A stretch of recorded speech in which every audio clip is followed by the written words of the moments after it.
in my book, I try to share with people the consternation, that frustration of having this incredible golden egg handed to me. But in that golden egg was a flaw. There was a crab that'll jump out and snap you, because I did not want to be a police officer, period. Mm-hmm. And of all the things that Mr. Rogers offered me, I kept saying to myself, why in the world is he asking me to be a policeman? I'm a professional person. I've got a bachelor's degree. I'm working on my master's degree. That was a self-image involved, and it did not include Officer Clemmons. So when he first said it to me, I was just totally shocked. I mean, I sat there thinking, how am I going to get out of this? How do I tell him how I feel, what I feel? Right. And so, to make a long story short, it was a protracted piece of conversation, because I had just begun to realize what a wonderful, wonderful gift I have been given by being asked to come on his program and to sing spirituals. Plus, there were many people who were trying to get on Mr. Rogers' neighborhood. So there was this thing lurking always inside of me. Why did he choose me? Why am I the lucky one? Mm-hmm. And there were many, many, many answers that I've come up with over the years. But when he asked me to be Officer Clemmons, I felt a profound spiritual jolt, like, whoa, wow. Like a and there was a part of me, that wanted to say no, because I can't do that. Then I kept thinking, as I said, about that golden egg, and I said, what are you thinking about? What does a policeman do and all that? And basically what he said was, you would be a helper. And I thought about that a lot over the years. I'm a helper. I've been designated and appointed a helper. Well, it takes a lot of responsibility, but I grew up in the ghetto in Youngstown, Ohio. Everybody who read my book and all that, they know what that was like.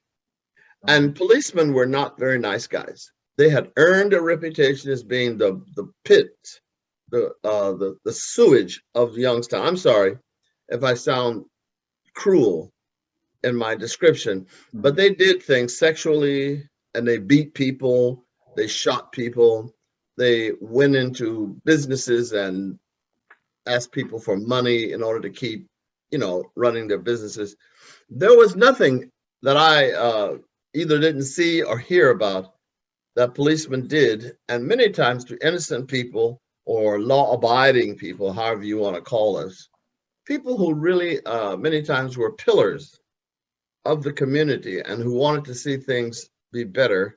But we had to deal with a series of incidents with the police in Youngstown that made me afraid of them.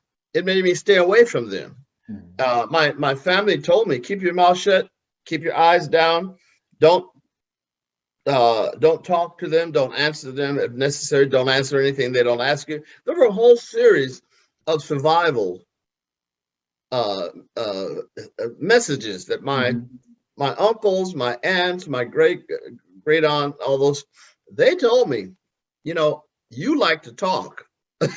You're an extrovert, so keep your mouth shut and don't say anything. The other thing was, don't answer any questions they didn't ask.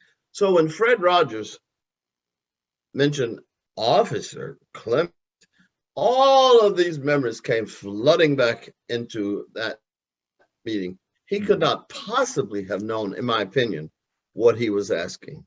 That's the first thing. How did Officer Clemmons get born? Well, he spoke with me quite a while, and he said, take this information, take this idea home, think about it, Francois, and let me know what you come up with, because we feel rather firm about this, that this could be something very important. We want you to be a regular on the program. And that's one of the things that kept coming back to me. Now, when I got out of that office and I went home and I sat and I thought, I discussed it with a couple of people. What I realized was there were maybe only 3 or 4 people in all of Pittsburgh who were members of the American Federation of Television and Radio Artists. And he was offering me an opportunity to join a very select and in some ways a very racist union, but he felt that I could find a place. And then I'm a performer and I'm going to be on television and people are going to hear me sing. And I thought I would be able to communicate with thousands, hundreds plus thousands of people who I would not get to perform with in the concert hall or those kinds of limited settings. At that time, the program was shown in the state of Pittsburgh, but it was scheduled to go national. And I knew about that. And at first we started out in black and white. We went to color. And I thought, well, how do you turn down this opportunity? You know, I was really kicking off my career as a young 24-year-old fellow I mean, there were not that many black men on television, period. The one that always comes to my mind is Bill Cosby in I Spy. And I knew that Lena Horne had done some things and some of the other great black artists had done movies, Woody Strode and, you know, like that, Pearl Bailey, and those who had done, you know, Porgy and Bess, Harry Belafonte, Sammy Davis Jr. So I thought, first of all, here's my chance to join this legion of great performers, actors, and singers. But I felt to join as a policeman, what a conflict. Plus, I made money to buy gas, to pay for my apartment. I was living alone at that time, and I really felt like I needed something financially solid. Yeah, and this man had it. And he was offering it to me. And I thought, maybe I could just do this for a year or 2 or 3, like you put on an outfit and you take it off and go on about your business. So I thought, all right, I'm going to make myself do that. It's like when you go on stage and you sing an opera. If you sing La Bohème or Traviata, you put a character on. When you get finished, you take that off and you go home. You are no longer Alfredo or Rodolfo or whoever. And so I thought I could do that. Unbeknownst. Oh, that's a word. Unbeknownst to me. I've actually done that with my Rogers, he was a trickster. He had a way about him. I grew up with a lot of cruelty from men and unfortunately from black men. But I also knew that there were times when white men were very, very rude to me. So I had this feeling, what can he do? What's next? Why can't I have a positive, good, gentle, flowing experience? Because I love singing. That was easy. I was going to go on there and sing my heart out.